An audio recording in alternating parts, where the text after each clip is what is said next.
இன்னைக்கு எனக்கு school leave விட்டாங்க. அதனால நான் இன்னைக்கு ஒரு ரெசிபி செய்ய போறேன். அதுக்கு முன்னாடி ஸ்ரீஜிவி சேனல் சப்ஸ்கிரைப் பண்ணுங்க, மறக்காம பக்கத்துல இருக்க பெல் ஐகானை கிளிக் பண்ணுங்க. அப்படி என்ன ரெசிபி பண்ண போறோம்னா, இன்னைக்கு நம்ம திருப்பூர், ஈரோடு, கோயம்புத்தூர் ஃபேமஸான அரிசி பருப்பு சாதம் தான் பண்ண போறோம். வாங்க ஃப்ரெண்ட்ஸ் பார்த்தலாம். ஃபர்ஸ்ட் ஒரு பேன் எடுத்துக்கலாம். இப்போ நம்ம கேஸ் ஆன் பண்ணிக்கலாம்.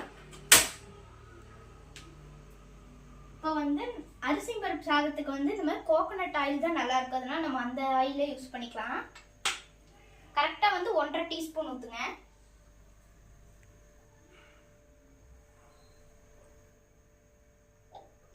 அதுக்கு முன்னாடி ஃப்ரெண்ட்ஸ், இப்போ அரிசி 2 டம்ளர்னா பருப்பு 1/2 டம்ளர். பாருங்க, அரிசியும் பருப்பும் நல்லா வாஷ் பண்ணி நல்லா ஊற வச்சாச்சு. இப்போ இதுக்கு தேவையான இன்க்ரீடியன்ஸ் என்னன்னு பார்த்தீங்கன்னா, சின்ன வெங்காயம் இல்லை பெரிய வெங்காயம் எடுத்து நல்லா குட்டி குட்டியாக சாப் பண்ணி வச்சுக்கோங்க. அதுக்கப்புறம் கருவேப்பிலை, அதுக்கப்புறம் பார்த்தீங்கன்னா பூண்டு, சும்மா ஒரு 2 பூண்டு நல்லா குட்டி குட்டியாக அதையும் கட் பண்ணி வச்சுக்கலாம். அதுக்கப்புறம் பச்சை மிளகாய், அப்புறம் தக்காளி, அவ்வளோதான்.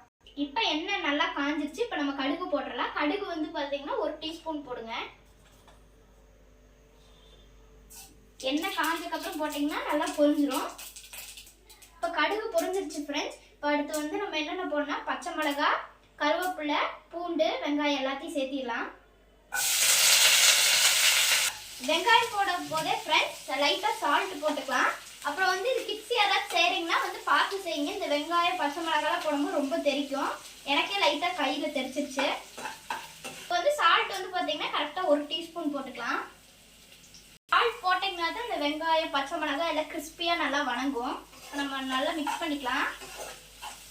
இப்போ வெங்காயம் நல்லா ஃப்ரை ஆனதுக்கப்புறம் இப்போ நம்ம தக்காளி சேர்த்திக்கலாம். தக்காளி ஒரு 4 தக்காளி எடுத்திருக்கேன். நல்லா வாஷ் பண்ணிட்டு கட் பண்ணி வச்சிருக்கேன். இதையும் சேர்த்திக்கலாம்.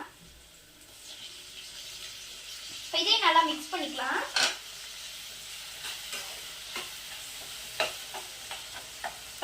இப்போ நம்ம நல்லா இந்த தக்காளி லைட்டாக வதங்கினதுக்கப்புறம் 1/2 டீஸ்பூன் அளவுக்கு டர்மரிக் பவுடர் போட்டுக்கலாம். 1/2 டீஸ்பூன். இப்போ இதை நல்லா மிக்ஸ் பண்ணி விட்டுக்கலாம்.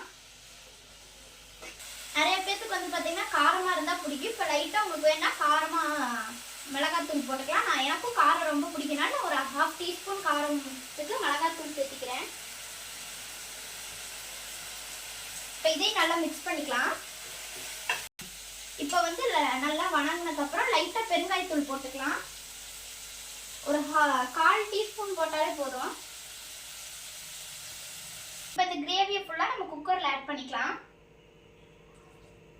குக்கரில் நான் ஆல்ரெடி பார்த்தீங்கன்னா 2 சொம்பு தண்ணி நான் ஊற்றி கொதிக்க வச்சுட்டேன். இப்போ அதை கூட சேர்த்திக்கலாம்.